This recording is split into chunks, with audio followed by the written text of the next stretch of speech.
Hey everyone! Before we jump into today's video, big news. I've launched a new Reddit channel. This time, the background isn't Minecraft. It's Subway Surfers in a Christmas theme to match the season. Check it out, subscribe, and join the fun. Links in the description. See you there. Now, let's start the video. 17 years. That's how long I was with Mark. We met when I was in my late 30s, doing well for myself after years of grinding in my career. I'd finally hit a point where I could relax and enjoy the fruits of my hard work. Then Mark walked into my life, a single dad with a young daughter, Erica, who was about 9 years old at the time. Mark was charming, witty, and had this gentle side that made me think he just needed a second chance. Little did I know I'd be handing out second, third, and fourth chances while they just took advantage. When we first got together, I didn't mind stepping up. Erica needed a new bike. Done. Mark wanted to go back to school and get a better job. I covered his tuition. I didn't think of it as buying their affection, but as helping the people I cared about. I figured if I was going to be with Mark, I couldn't ignore Erica. If anything, I thought maybe I could be a positive influence in her life. As time went on, I ended up doing way more than I ever signed up for. Private school for Erica? Paid. Extracurriculars, new laptops every couple of years, class trips across the country? All me. When Erica wanted a special designer prom dress that cost more than my first car, I didn't even blink. I thought, why not? I was building a future with Mark and Erica, and I wanted them to have the best. The thing is, it never felt like I was really part of the family. Erica was polite, sure, but always a little distant. She'd give me that fake smile when I handed her a gift, then retreat to her room without a simple thank you. Mark would brush it off, saying, "Teenagers are just like that." But it wore on me. Still, I figured it would get better with time. By the time Erica was in college, I was paying over $90,000 for her private education. Mark called it an investment in her future, and I agreed. I wanted Erica to have opportunities I never did. When she graduated last year, I even surprised her with a brand new Mercedes-Benz GLE. Black, sleek, fully loaded. Erica was thrilled. She gave me the first real hug I'd gotten from her in years. For a moment, I thought maybe I was finally getting through to her. Fast forward to now. Erica's engaged to a guy named Brian. He's decent enough, works in finance, comes from money, and seems to genuinely care about her. Mark was over the moon about the engagement, constantly going on about how Erica was set for life. She really hit the jackpot, he'd say. Brian's stable, dependable. Wedding planning began almost immediately. Mark was treating it like the event of the century. Vineyard venue, custom dress, live string quartet, the works. The guest list topped 350, and every detail screamed luxury. Naturally, I was footing the bill. Why? Because I could. I wanted Erica to have the wedding of her dreams, or so I thought. Little red flags started waving.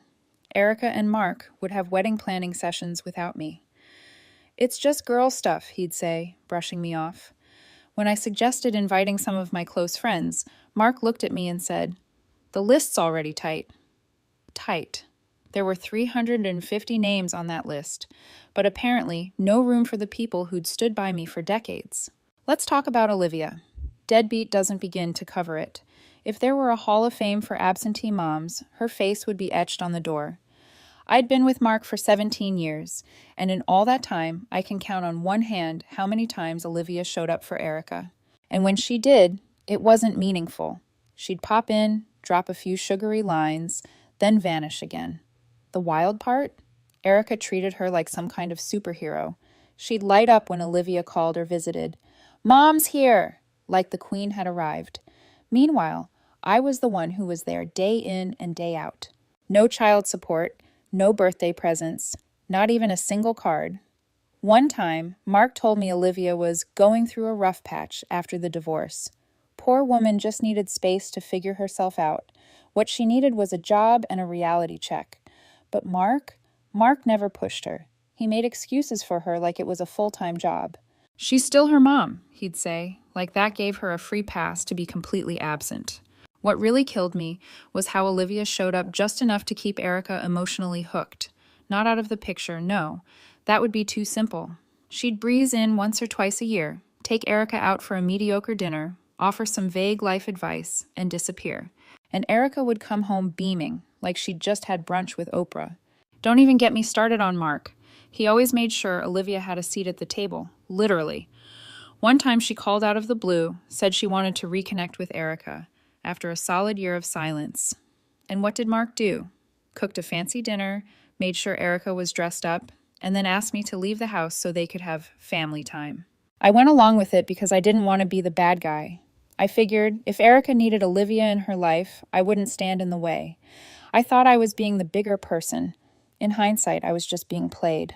Olivia didn't show up for Erica's school events, didn't help move her into the dorms, didn't chip in for books, tuition, nothing.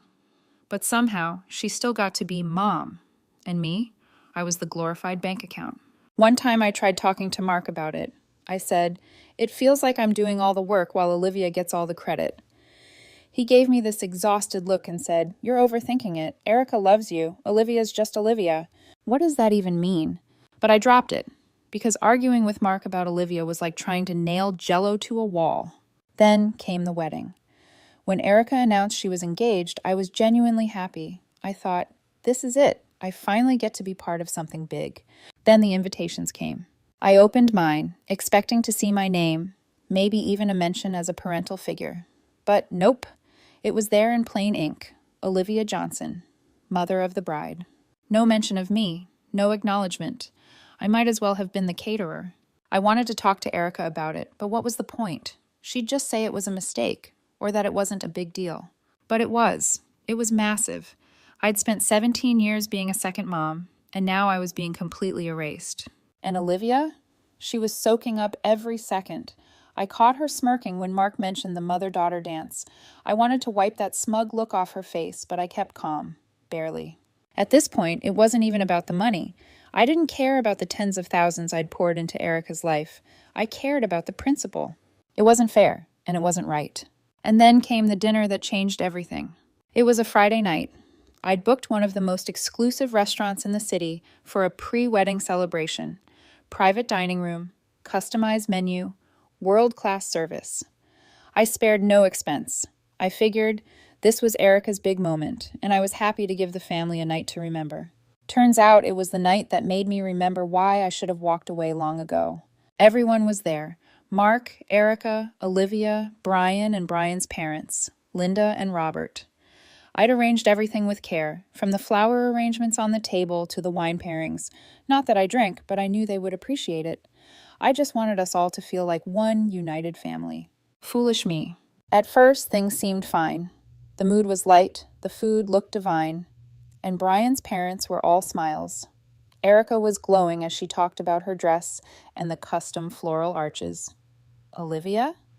She looked like the queen bee holding court, lounging in her chair with a smug expression I'd grown to loathe. I tried to keep my spirits up, chatting with Brian about his job and asking Linda about her garden. Mark, meanwhile, hovered around Olivia like she was some treasured guest, offering her drinks, refilling her plate, hanging on her every word. Whatever, I kept my head down. I just wanted to survive the evening without incident. Then Erica stood up and clinked her glass. Everyone turned to her, expecting a toast. I leaned back in my chair, waiting for a moment of gratitude, maybe even a nod to the one who made the entire event possible. Instead, Erica raised her glass and said, "I just want to thank everyone for being here tonight. This is such a special time for me and Brian, and I'm so lucky to have all of you in my life." I smiled politely, waiting for the part where she thanked me. It never came. Instead, she turned to Olivia and said, "I'm especially grateful to my mom. She's been my rock, and I'm so excited that she'll be walking me down the aisle." The table erupted in applause. Olivia grinned like she'd just won an Oscar. Mark beamed. Even Brian's parents nodded approvingly. I sat there frozen. Not a single word, not a mention, not a nod. I was the invisible wallet. I gripped my fork so tightly I thought it might snap. I wasn't going to make a scene. That wasn't my plan. But I also wasn't going to sit there and take it. I stood up, raised my glass, and said, "Well, if Olivia is walking you down the aisle, then Olivia can pay for the wedding. I'm out." Dead silence. Erica's mouth dropped open. Mark stared at me like I'd slapped him. Brian stopped mid-sip, blinking. Olivia? For once, she looked stunned. I didn't wait. I set my glass down, placed my napkin on the table, and walked out. Everyone's eyes followed me, but I didn't care. I was done. When I got home, I sat on the couch in silence. My ears were ringing. 17 years of bending over backwards for Mark and Erica, and I got erased like I'd never existed.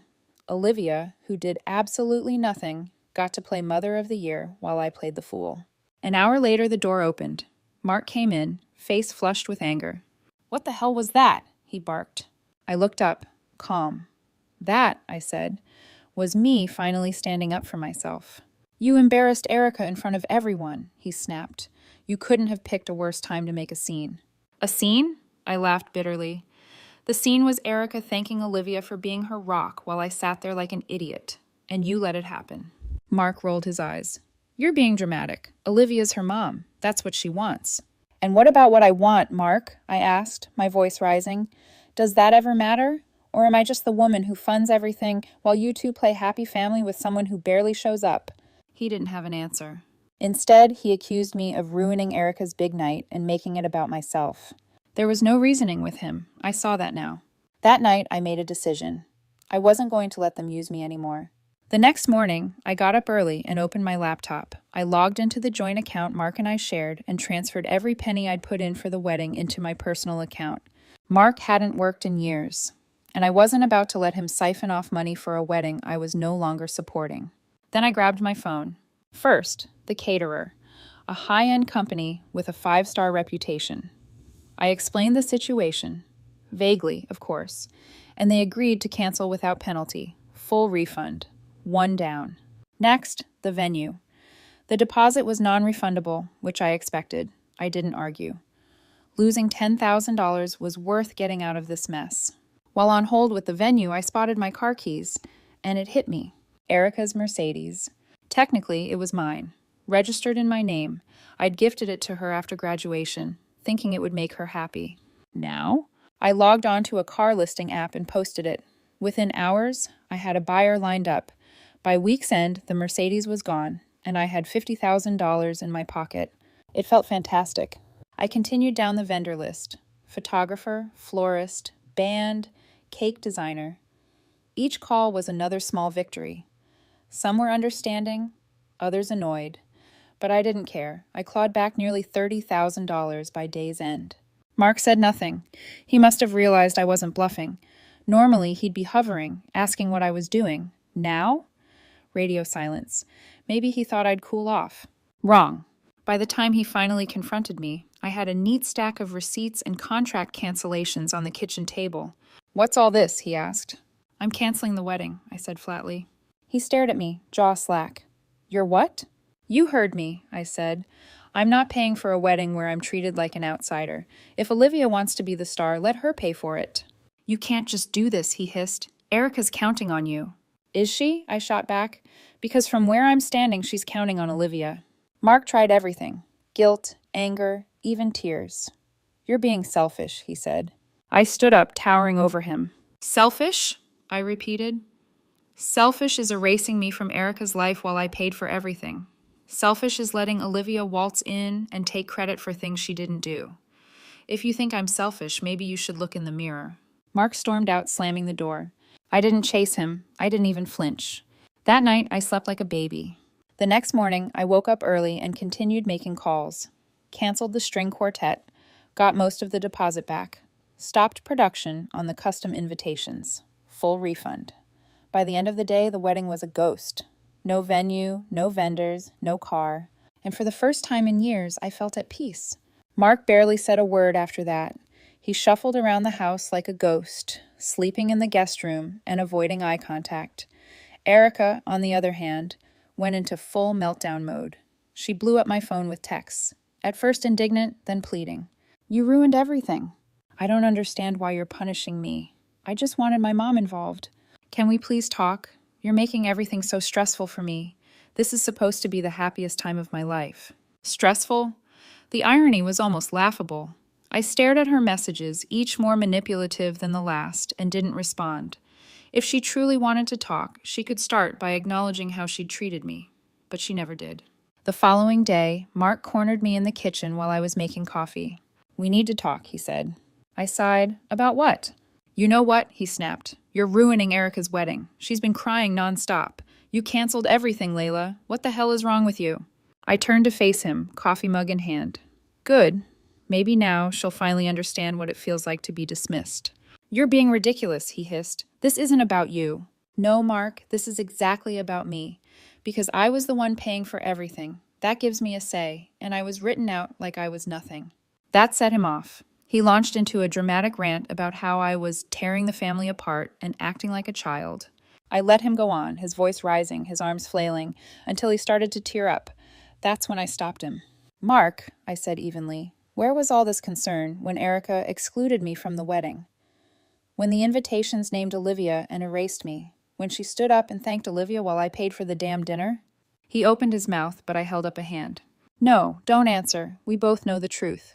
You didn't care then, and you don't care now. You only care because the money dried up. He stared at me, eyes wide, mouth twitching, but said nothing. I turned back to my coffee, calm and resolute. You want a wedding? Then figure it out as a family. I'm done. He left without another word. But it wasn't over. A day later, Olivia called me. Yes, Olivia. I nearly laughed when I saw her name pop up on my screen. I should have ignored it, but my curiosity got the better of me. Hello, I answered cold. Hi, Layla, she said, her voice overly sweet, like she was trying to butter me up. I heard what happened. I just wanted to see if we could talk. About what?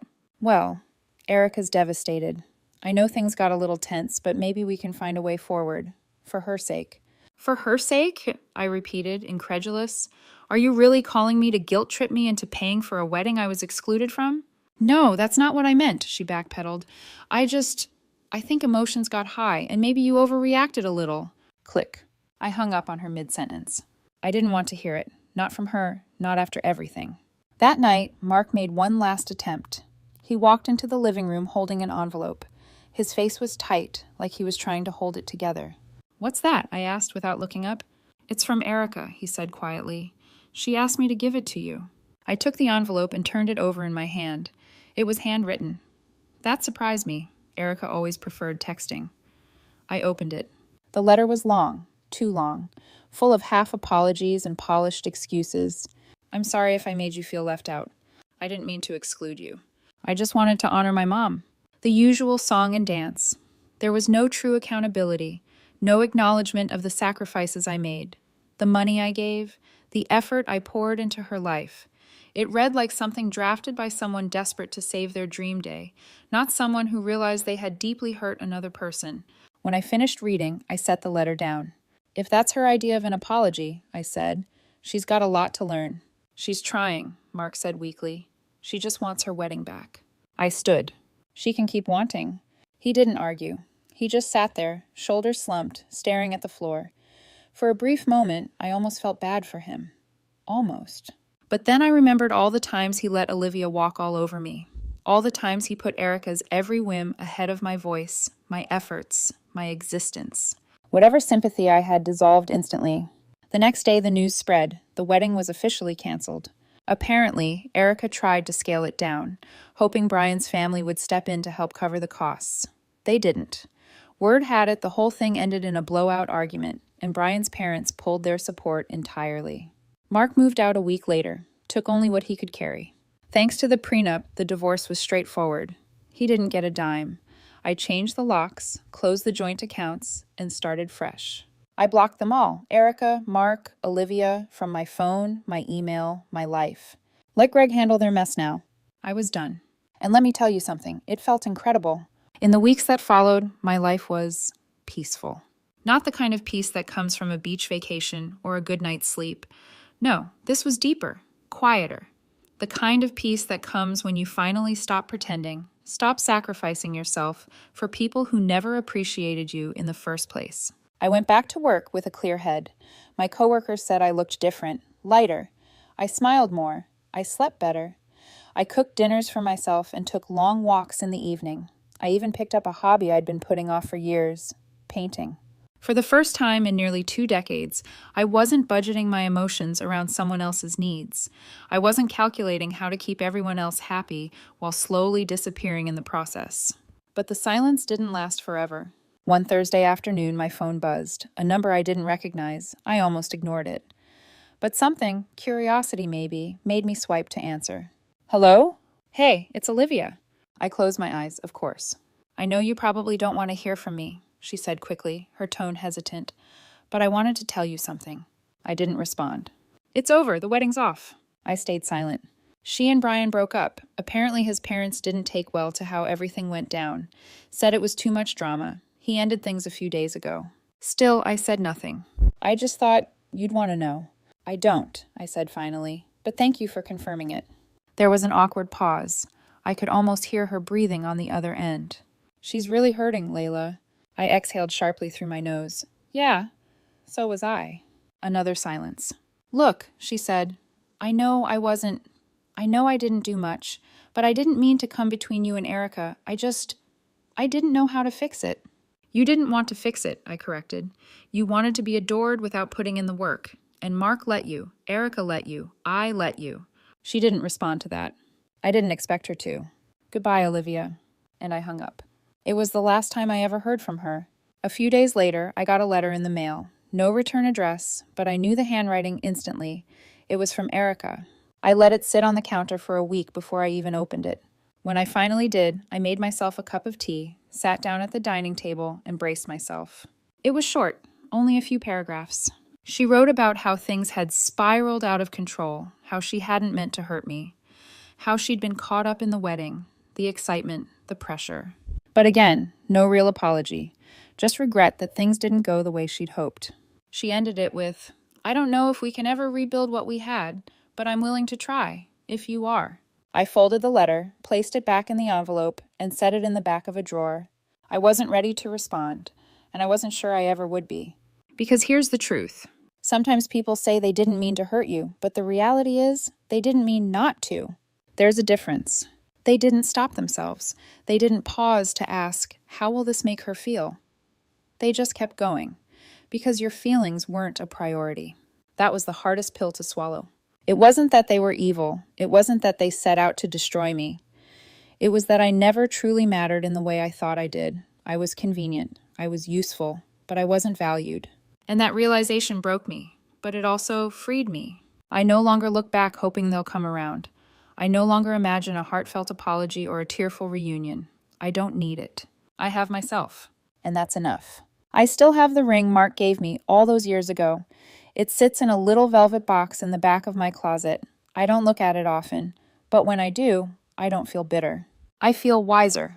That ring represents a chapter of my life where I gave everything, my love, my time, my money, my energy, to people who didn't know what to do with it. Now, I give those things to myself, and I don't regret walking away. If anything, I wish I'd done it sooner. Because now, for the first time in a long time, I don't just exist in someone else's life. I live in my own. And that is the most powerful thing I've ever done.